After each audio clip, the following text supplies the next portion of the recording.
சில பலவீனங்கள் நம்மளை வேதனைப்படுத்திக் கொண்டே இருக்கும். சில பலவீனங்கள் நம்ம விட்டு நீங்காது.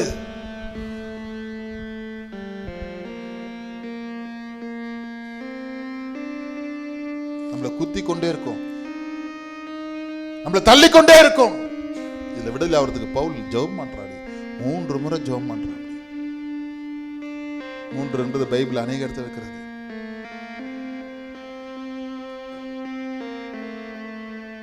மூன்று முறை ஜெபிக்கும் பொழுது கர்த்தர் என்ன சொல்றாரு? அதான் இங்க 9 வருஷத்துல, அதற்கு அவர் என் கிருபை, கைத்தரலாம, என் கிருபை உனக்கு போதும். கிருபை அம்பல இருக்குதுப்பா, நீ விழ மாட்ட, நீ விழ மாட்ட. ஹல்லேலூயா.